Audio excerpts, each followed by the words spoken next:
Hello, I am Katie Shirani. I am here to talk to you about event hosting for belly dancers. This is a very niche subject, which is inside of a niche community, and I know a lot of you are going to benefit from it. So if you are somebody who has ever wanted to host a big international star for a workshop in your home community, or you want a little bit of understanding about how these things work, or you've been trying to break into it, you don't understand the logistics, the math, or you've done it before, you didn't break even, you lost money, whatever, this video is for you. It is going to go a little bit long because I am giving you everything that I have left when it comes to event hosting and being a dancer. I want you to have everything that I have to give. There is no gatekeeping here. There is no secrets, anything. I am an open book. Pop questions down below. All of the spreadsheets and calculators are going to be linked down below. So this video is going to be for you. If you have hosted an event or you've seen other people say, well, at least I broke even. Things don't always work out that way. It's not profitable. I just do it for the love of the community. If you've seen that or you have said that, this video is triply important for you. Because the real reason most belly dance events fail or don't make money is not because of talent, it's not because of money, and it's not because people don't support the arts. It is simply a math and demand problem. So in this video, I am going to break down exactly what hosting an artist actually costs, how to calculate your real break-even number, why workshops usually aren't the thing that actually makes money, the legal and structural things and realities that nobody likes talking about, and the biggest mistakes that hosts make when it comes to demand.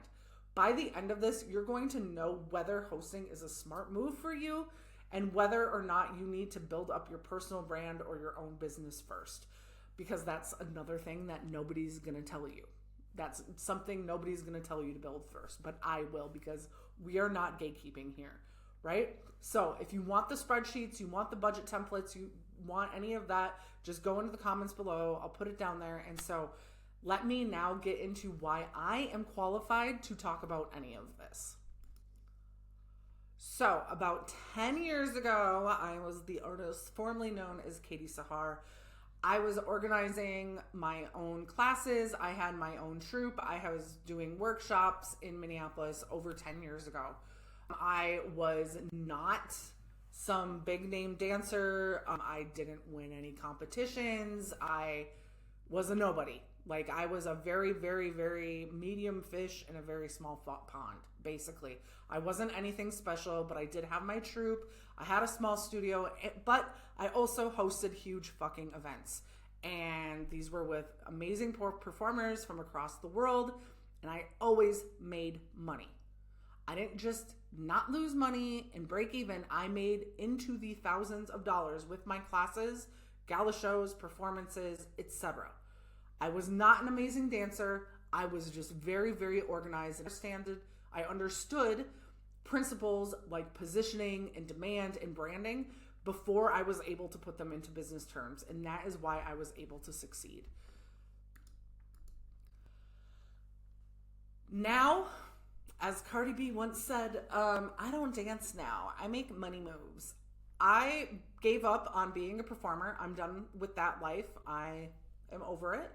I build businesses now instead, and I'll be having a podcast about that, all that stuff coming up soon. But we're here to talk about events. So Bellydance was really the arena where I learned how to sell out events without being that like superstar dancer like I was mentioning. And I was able to make money within a niche that I know you guys will understand when I say this, romanticizes the struggle, romanticizes the starving artist mindset. So I was able to make it, and now I build businesses with other creative service providers, not just dancers. So I help people who want structure, clarity, and income. I live in Cairo. I work for myself. And I help people stop sabotaging their own earning and build businesses that fucking work. So that is why I'm very passionate about this being my last offering to the belly dance community, is because I see so much potential And I know there's a handful of you out there who are going to watch this video and take it and run with it and create amazing events of your own in your own cities and locations. So let's get into it. First things first, I am not a lawyer. I'm not an accountant. I am not a tax professional. This is by no means tax, legal, or accounting advice. This has been prepared for informational purposes only and is not intended to provide and should not be relied on for tax, legal, or accounting advice. You should consult your own tax, legal, accounting advisors before engaging in any activities described in this training. Covering my ass right there, because that is something many of you are not doing. But we're getting to that later. So look, the first thing we have to talk about is mindset. I know this is kind of boring. You're like, Katie, just give me the fucking spreadsheet. Give me the numbers. Tell me who to host, whatever. Nah, I'm not going to do that. I'm not giving you a fish. I am teaching you how to fish with this training. So you got to work on what's up here first before you get into any kind of teaching, event hosting, whatever. You got to work on what's here. So first things first, you set the tone and the vibe. You don't like catty shit in your community? Don't be a catty bitch. You don't like a certain dancer? Don't invite that dancer to come and dance at your thing. You set the tone. You want it to be community driven.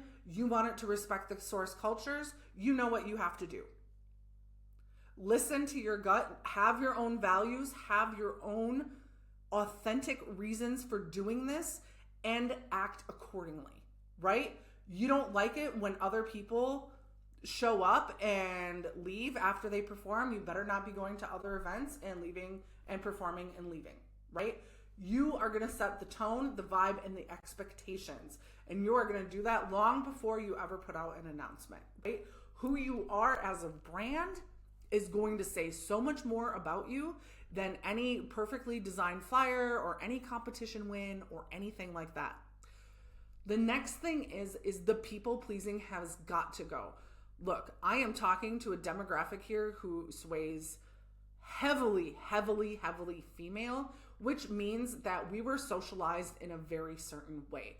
That way was not stepping on toes, going with the flow, not rocking the boat, just doing things in order to be seen, in order to be nice. This has got to go. You will get eaten alive in this industry if you do not have boundaries, if you do not have expectations, if you do not have minimum standards for how people interact with you. If you are going to get into this to validate your ego, to get some kind of source of identity, to be seen, to be known, to be recognized, you are going to get eaten alive and nobody can help you. No meditation, no breath work, no any course like that is going to be able to help you. You need to get into this so you can further your name, get to where you want to go in your business and make money. That's it. You are only treated the way that people treat you that you allow, right? So if people are coming to you and they're like, oh my God, my music, I don't know what I want to dance to. Can I just send it to you the day before? And you say yes, that's on you. That's not on them.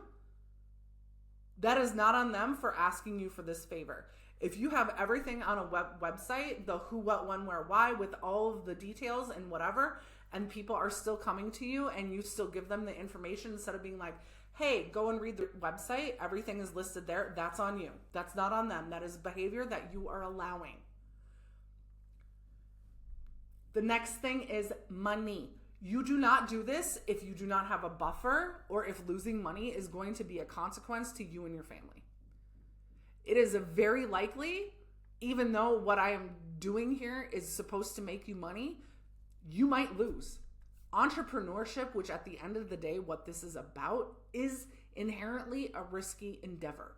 Nobody can promise you that you're going to make money. So if you're putting this on a credit card, you don't know if you're going to be able to put food on the table. Do not get into event organizing. You need to figure out your shit first before you get into this. I'm just putting that out there, right? That being said, the goal here is to make money. And I am going to say this so slowly, and I'm only going to say it once. You are not a bad person for compensating yourself for your time and your effort. Period. You are allowed to get paid. And And if you can't sit with that and you don't feel comfortable with it, I really don't recommend getting into event organizing just for the love of it. That opens up a big can of worms that you are really not going to want to come to terms with, and you are going to resent people and you are going to resent your event. You deserve to be compensated. End of story. So we also have some legal considerations to talk about here. Look, you should have some kind of business entity set up. I personally feel like a sole member LLC is your safest bet. It gives you some protections. You can sign waivers and you will not be personally responsible for anything that happens. You should still have insurance. Absolutely. But I would really highly recommend being a single member LLC and doing everything through that setup when you host an event. The reason is, if you have a single member LLC with the appropriate EIN and bank account info, if something, God forbid, happens on your watch during your business, if somebody gets litigious, and many of your Americans are watching this, people will not be able to sue you personally for whatever happens. When you have these things separate, they cannot come and sue you for your personal assets. That would be your house, your bank account, your 401k, all of that. They would only be able to go after what is in the business account. And again, I am not a lawyer and I am not an accountant. That is my understanding of it, and I highly recommend it. I have done my due diligence. This is what I was recommended to. You will need to have insurance. You will need to have people sign waivers. Whether or not those waivers are going to hold up in a court of law, again, that's a question for a legal person. But I do recommend having them because we want to cover our ass. We are talking about people who are engaging in physical activity under your watch or under some master teacher's watch. And guess what? Sometimes shit happens. It's better to cover your ass than to be, having to deal with it later on down the road. Look, you are also going to have to pay taxes on what you earn. There's a lot of bad advice out there. There's a lot of just negligence around this. And you got to pay taxes. I don't know what to tell you. We live in a capitalist hellscape. I don't like what my tax money goes to either, but here we are.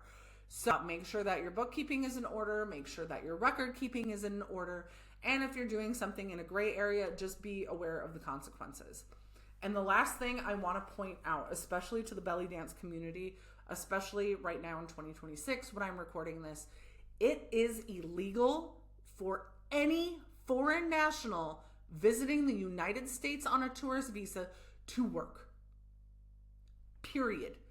I do not care if they are from the UK. I do not care if they are from Canada or an EU country or wherever. It is illegal for them to work. There are visas that you can get that allow people to work. They are costly and time consuming. I'm not saying this doesn't happen. I'm just saying this is something that you need to be aware of, that you need to understand the risk about, and that whoever is coming, if you are bringing somebody internationally, that they also understand the risk. Because at best, if somebody finds out that they're working, they're going to be sent back and never allowed back into the States again. At worst, we don't know what's going to happen because it's 2026 and we have a lot of stuff that's politically charged going on right now. So you need to be aware of that. All I'm going to say, I'm not recommending you do any which way thing or the other. Just know the risks and know what you're getting yourself into. So now we need to get into the event formats, right? So there's a few different formats that are typically seen. And I'm not saying this is the end all be all. I'm not saying you have to do things any other way. This is what I see happening. And I do see a trend in the general direction of doing intensives, but I can get to that later. So there's a couple different ways you can do this, going from smaller scale to larger scale. I obviously am going to recommend starting out small and getting big because of money, because of legalities, because of all of that. You want to know if this is even something you want to do before you start laying down thousands or tens of thousands of dollars in some of these circumstances, right? So first thing is going to be a very simple guest workshop. You bring somebody in for a day. It's one instructor. It's going to be like 2 to 4 hours, and maybe you have like a little hafla. This is a great idea for more regional People, obviously, you're not going to fly somebody in from Europe to teach for only 2 to 4 hours. That doesn't make sense. But, maybe somebody from somewhere even from 2 to 6 hours away would drive in for this, and, it would be a benefit to your community because it's somebody that they haven't seen before. So that's the first kind of thing that you can look at. The next thing would be an intensive. This would be, it could be 2 to 5 days. Generally, it would be a weekend, Friday through Sunday. You're going to have one instructor. It could go anywhere from 8 to 25 hours. The show could be optional, but I would recommend it at this point, especially if it's longer, because at the end of the day, people do want to perform. That's just part of the deal. We can have another discussion about that at another time. After that, we have a mini festival. So this could be something, again, over a weekend. Maybe you have 2 instructors. It could be 10 to 15 hours of workshops. You definitely would want to have a gala show with this. And maybe also an optional participant show, the general format of a Friday participant show. That's an open stage kind of thing. And then the Saturday gala show that has your guest instructors, as well as some bigger names who are attending or, whatever. And then we get into the festival category. The festival is going to be 2-3 days, maybe 4. You're going to have multiple instructors, concurrent classes, big gala shows, participant shows, and absolutely having a competition. I think these are not as popular anymore in 2026. These were kind of the really big thing in the late teens before the pandemic. I'm not seeing them as much anymore, and I think it's just a cost issue, honestly. And personally, there's a certain time in your artistic career where it's do you really need to learn 18 choreographies over the course of a weekend? These are expensive to put on, and there's a lot of stuff in the underbelly of how these things are organized. There's a lot of you scratch my back, I'll scratch your back. I invite you to my festival, you invite me to your festival. There's a lot of stuff that if you are not, a player in the game, that there's going to be dynamics at play that you don't really understand. So I would really caution against getting into the kind of festival aspect of things before you've organized other things, before you've organized smaller events, and also have the contacts and the kind of understanding of how that works. This video isn't going to get into it. I am free and open to talk to anybody if you want to know what I've heard and what I've seen in my career about that. But anyway, let's continue. So I think it's important to understand, who are you bringing, right? We can love a dancer personally, but that doesn't mean that they are the right fit for your community. So you need to understand, who are you bringing and why are you bringing them? Do they have name recognition outside of your community? Are people going to drive, 2 to 4 hours or even fly into your event for this person? Just understand that. Understand who this person is, right? Do they have an area of expertise that is not often found in your community? Look, if your community has 3 different people who are teaching Saidi, at different times of the year, do you really need to bring in another person to teach Saidi? It doesn't make sense. Right? Or are you going to bring in somebody who has a realm of expertise that is so niche that people are going to be well, why the fuck do I need that? Right? Just questions to ask yourself. Is there demand for this artist in other places? Not saying just because somebody is in demand means that they're good, but if you've never seen somebody out there before, are you okay taking the risk? It's a balancing act. And I think when it gets to, our big name A-lister instructors, who are famous, and I'm using finger quotes around all of these things for several reasons. Some of these artists charge a lot of fucking money. They charge a ton of money. Do they deliver? Are they easy to work with? These are important questions that you see their name, you see their videos, you see their hundreds of thousands of followers on Instagram. Are these actually good teachers? Or are they really good performers? Because sometimes these things are not the same. Being a good performer doesn't mean that somebody's a good teacher. And just because somebody's not an amazing performer doesn't mean that they're a good teacher. It's all variables, right? So Ask the people who have hosted them before. Reach out. Hey, what was your experience like? Are they a diva? What kind of split did you work on them with? Like, ask them what you can. You're doing your due diligence. You're not just taking it for granted. Oh, this person has, 1 million followers on Instagram. I'm going to bring them into my city and it's going to be an amazing experience. They might not be able to teach for shit. And people in your community are going to leave frustrated and be like, well, why did I spend $300 on that? And then that drags your name into the toilet, right? Or can you bring somebody who is maybe not as famous, quote unquote, but is a good teacher, delivers, and people are going to adore, and then you get more respect because, wow, you really understood the needs of the community. All of this plays together and nobody talks about it. Absolutely nobody talks about it, and I will talk about it, right? So, talk to people, go to these people's classes before you make any decisions when you're going to spend thousands of dollars. I think that is a pretty easy line to draw. Right? So, also understand the who from the point of view of who are you hoping to attract to attend the classes. I have been in workshops where somebody has brought some A-list famous instructor, but the base level, the technical base of the community was a very low. Like, this person was teaching really, really high level concepts to people who could barely shimmy. And so it was like, why did you spend all that money?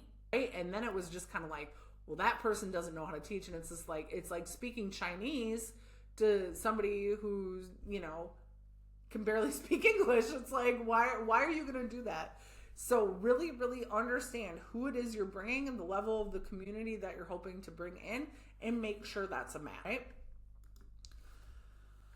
Look, this is, again, not pleasant stuff that people don't like talking about, but you need to have a contract.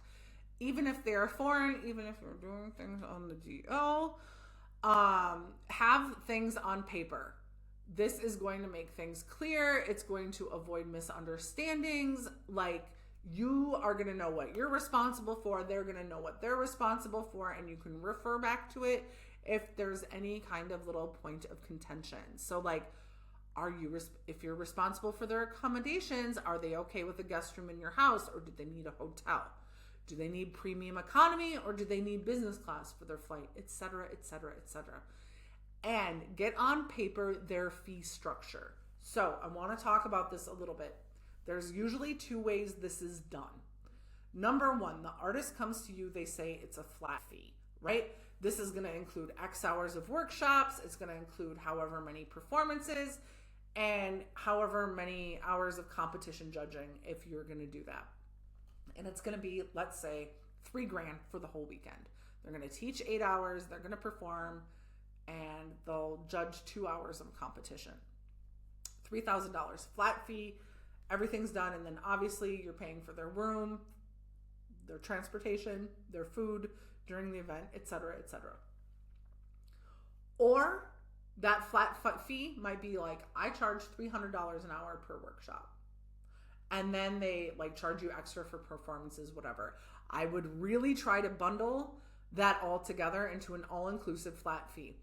The other way to do it is to do a split after expenses. And this is what I prefer. This is what I recommend my clients do. And this is what I did with instructors that I hosted, which was a split after expenses.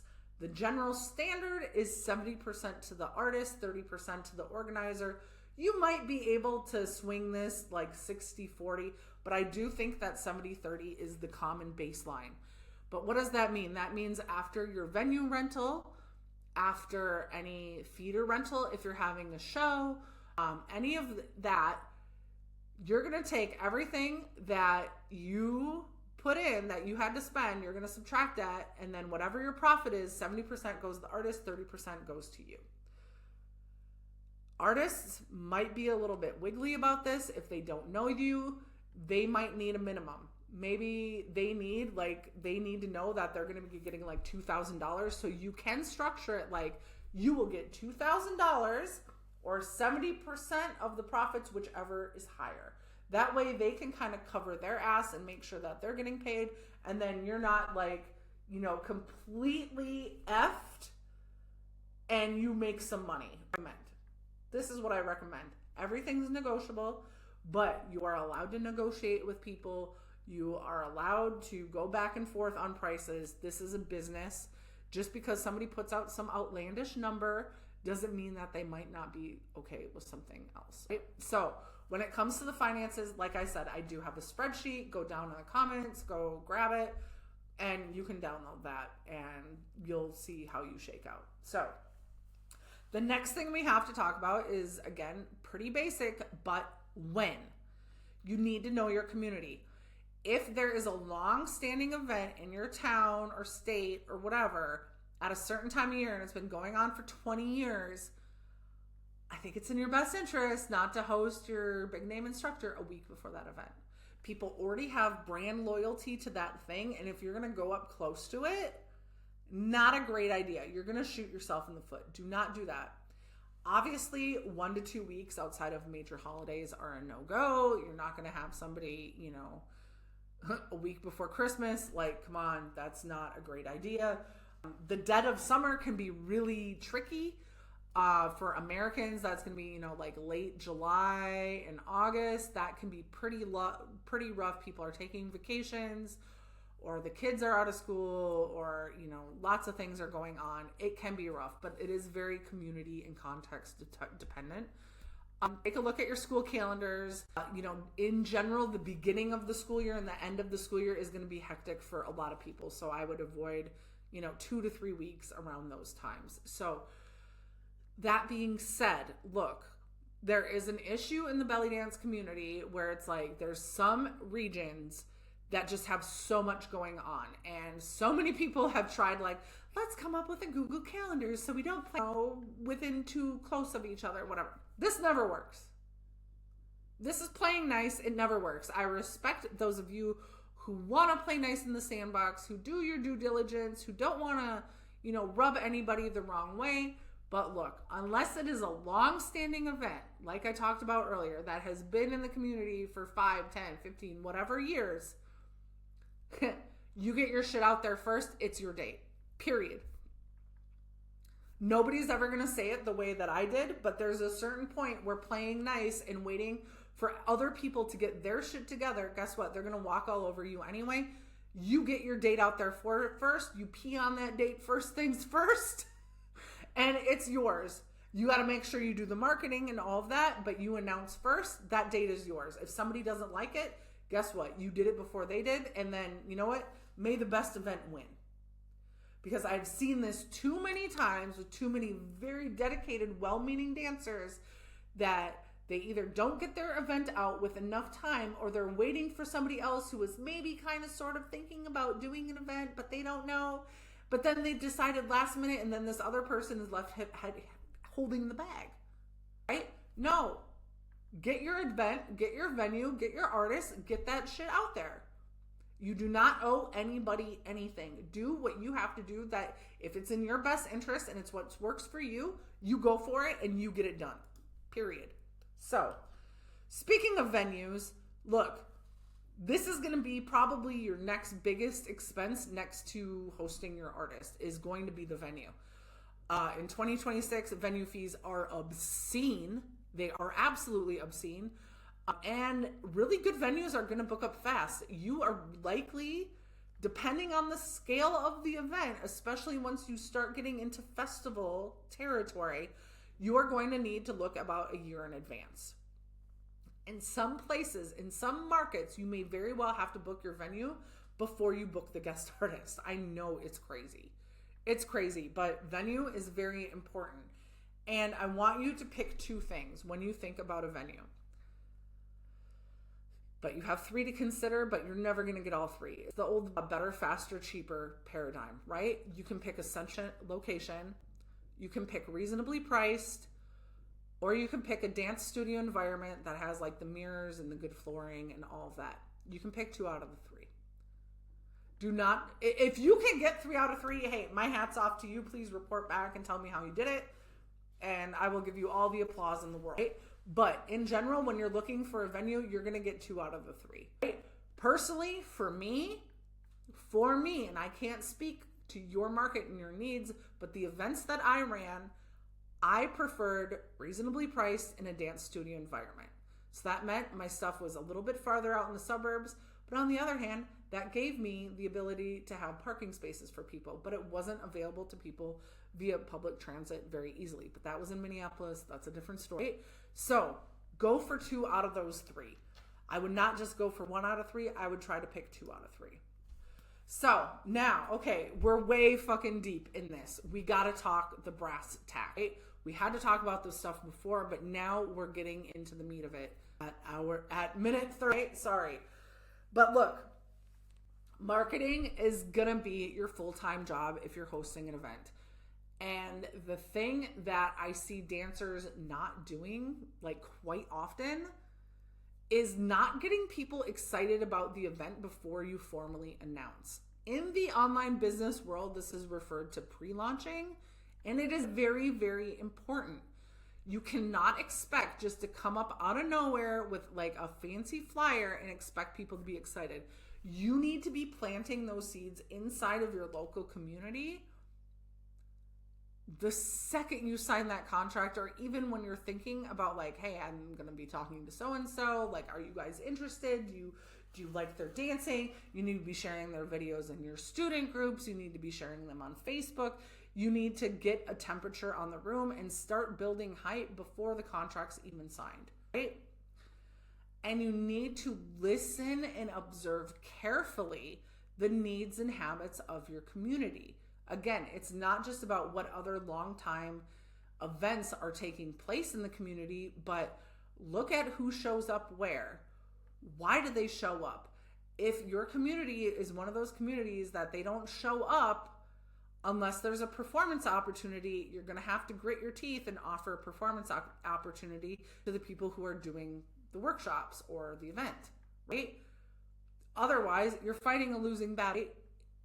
If you know that people are last minute to register, you need to give them an incentive to register earlier so you can make sure that your ass is covered. Take note of how people do things. Observe. Take the temperature of the room. Like I said, like get an idea of what's going on.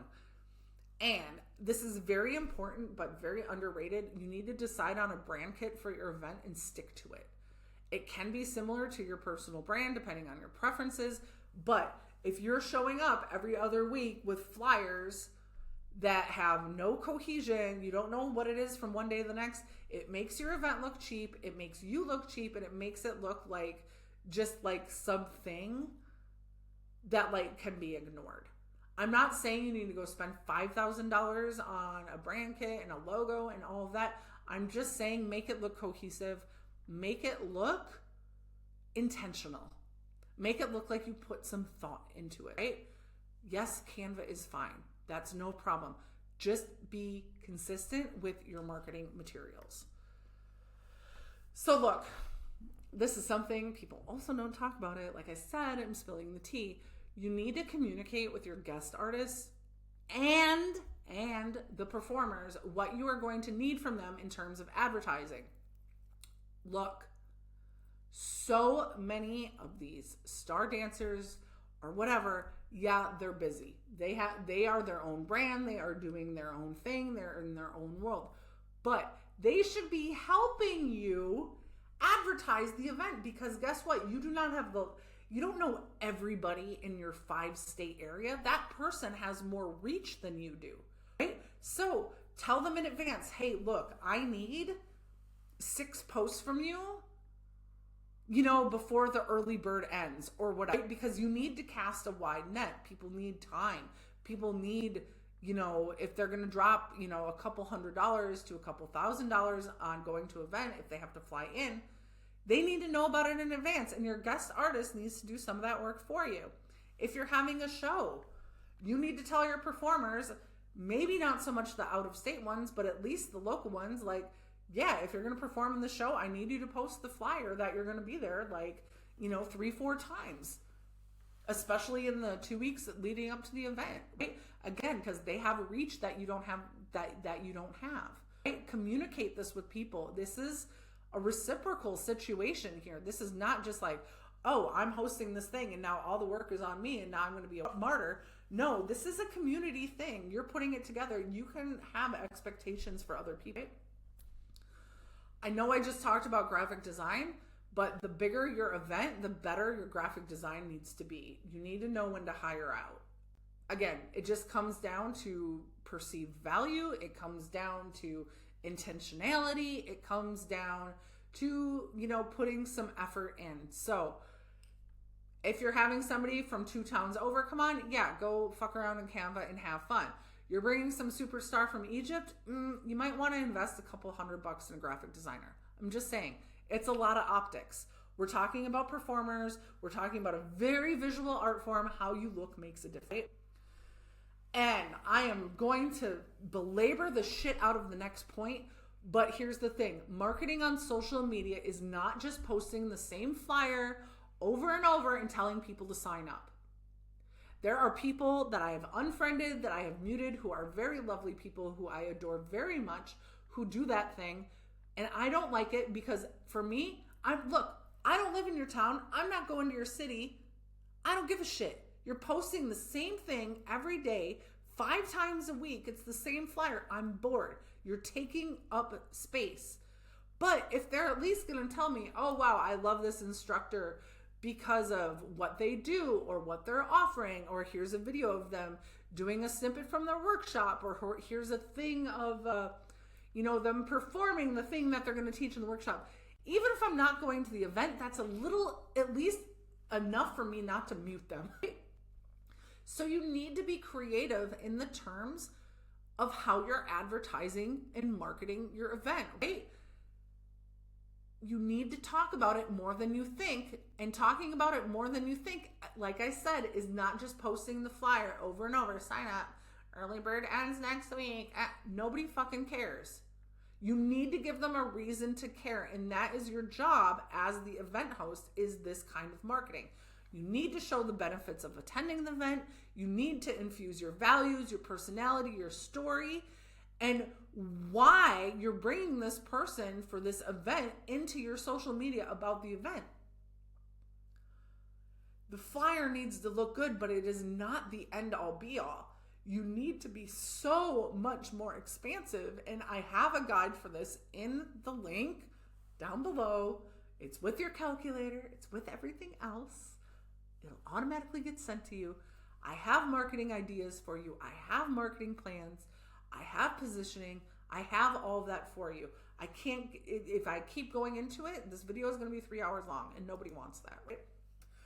So the last thing is we're going to talk about sales, and I need you to understand that marketing and sales are 2 very different things. Marketing is talking about your event. Sales is collecting the money, right? These are 2 separate different things. And I'm going to get even more direct and even more blunt with you. So I want you to make money. So you need to listen up. You need to have a web page and make things easy to buy.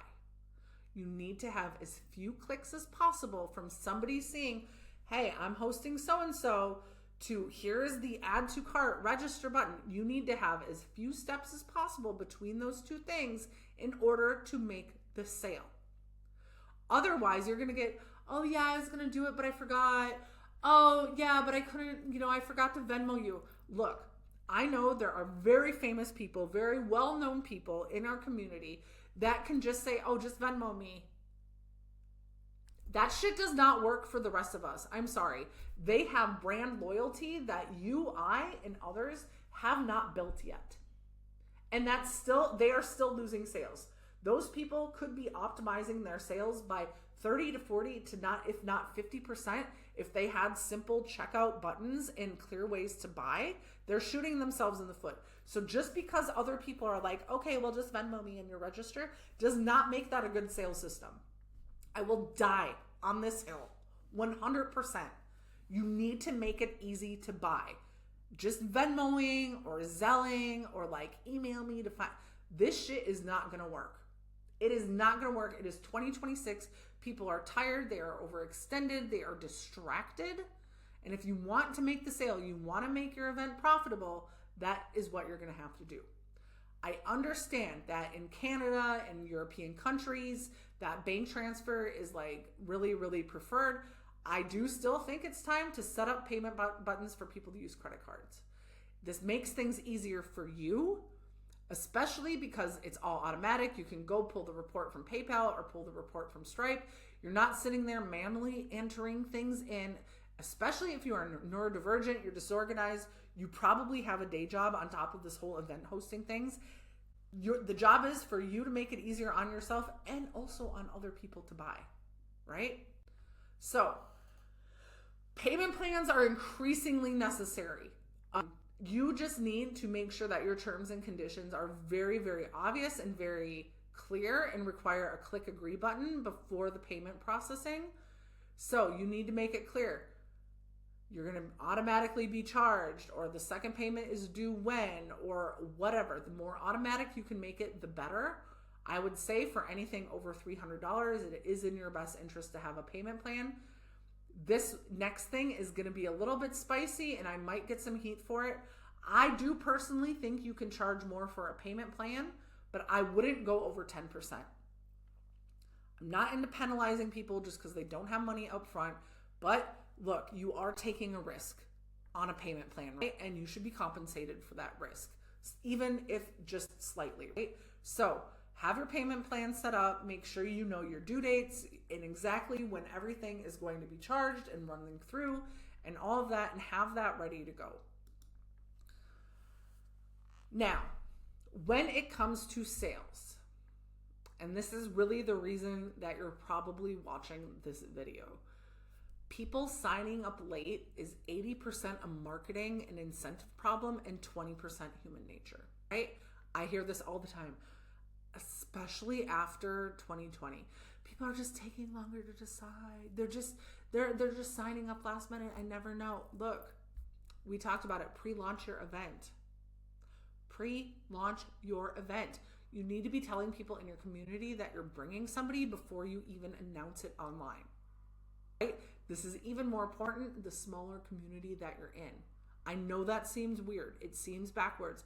The smaller community that you're in, you need to give them more time. You need to incentivize them first. Then you need to tell your email list and people watching your stories to guess what you're up to. Tell them who you're bringing forth first. Like, start generating some demand on the DL. Start it with your students. Start it with your colleagues in town. Start it in your Instagram stories. You need to start planting the seeds so much earlier than you think you do. Before you announce publicly, sell to the people I'm talking about. Sell to your students. Sell to the girls in your dance troupe. Sell to your old students. Sell to the people who are in the dance community, who are in the dance company that you're not in, but you're friendly with. Sell with them first. Give them a good discount. Your goal is to have spots sold before you even formally announce. That's pre-launching, and that's what generates demand. People see that other people have signed up. People see that there's only 50% of spots left. Yeah, it's scarcity, but it creates demand. This is human nature. This is sales psychology. This is sales psychology 101. And if you're ignoring it, this is why your event is not profitable. It is not because of any of the excuses that people give of like, well, people don't want to come to the event. They don't like me. No, it is an incentive problem, right? Your second goal, your first goal is to sell to the people who are in your community before you're even announced. Your second goal is to have your event break even at the end of the early bird. You always want to have an early bird. Like I said, I'm going to have a whole spreadsheet situation for you down in the comments. You can go and download it, but you have an early bird. You want your event to break even by the end of the early bird, because after that, it's smooth sailing. You're going to have ticket sales coming in. You're going to have a la carte coming in, and all of that is just going to be profit for you, right? So you want to break even at the end of the early bird. That is how it's fucking done. So when it comes to finances, I'm just going to reiterate a couple different things here as we start wrapping this slowly up. Like I said at the beginning, do not get into event planning if you need to put food on the table. It can take events a couple years to become profitable. That wasn't the case for me. Mine were profitable from the rip because I knew what I was doing. But the bigger piece you want to chew off, especially when we get into the festival category, it might take you a couple years. But I don't think that it should have to. But this is not going to be something that you live off of. Right? This is not money. I don't care who you're bringing. This is not going to be the type of money that you're going to retire on. Right? You do need a certain level of risk tolerance. You might need to partner somebody and take it on today. It's just, again, like I said, it's entrepreneurship. It's just a beast, right? You know, if losing money is something that, like I said, is gonna not put food on the table for you, this is probably not a great idea for you, and you should look at, you know, another pathway to making money with your day. Like I said, I have the spreadsheets below. Figure out what you're gonna have to charge in order to make a profit. If you do not see yourself making a profit, you're out. One more hill I'm going to die on. Do not charge extra for processing fees. This makes you look cheap as fuck. You can charge for a payment plan because you are taking on risk, but you absolutely do not say, well, my event's $300 and then I need an extra 3% for PayPal processing. Build that shit into the price. This is so cheap. This is just such bad business. It's so nickel and diming and it's so petty behavior. It is not your customer's responsibility to figure out your pricing. You do that for them. It's the cost of doing business. Full stop. I want you to remember that everything is negotiable. You can talk to venues. You can talk to your artists. You can talk to so many people like, hey, can you work with me on this? The number that they give you is never the final number. People want to sit and play like, oh, well, charge your worth, blah, blah, blah. Everything is negotiable. I don't care who it is. Everything can be negotiated. And if it can't, do you really want to work with somebody who is just in it, I mean, for themselves, and they just want you to take on all the risks and they just get to show up? Like, nah, bro. Like, that's not the kind of people I'm interested in working with. And it shouldn't be the kind of people you're interested in working with either. Event hosting should be a mutually beneficial thing. You should both be making money. And if you're not, like I said, do you really want to work with somebody like that? Right? The last thing when it comes to finances is you are a business owner. It is time to act like one. What do I mean by this? I mean undercharging, trying to be liked, letting things slide, letting people be late on those payment plans that you're offering, being just not filling in the spreadsheets with the payments coming in. This is not business owner behavior. This is somebody pretending to be a business owner behavior, and it's not going to serve you in the long term. So it's time to level up. It's time to do better. It's time to take this seriously. If you are going to put $1,000 to $5,000 upwards to over $10,000 into something, you're a business owner now. Congratulations. So as we start wrapping this up, I want you to look at this question of demand. Before you host, can you sell 20 to 30 seats confidently? Do you have regional visibility? Every region is different. Minneapolis, we could be talking as far as Winnipeg over to Chicago, right?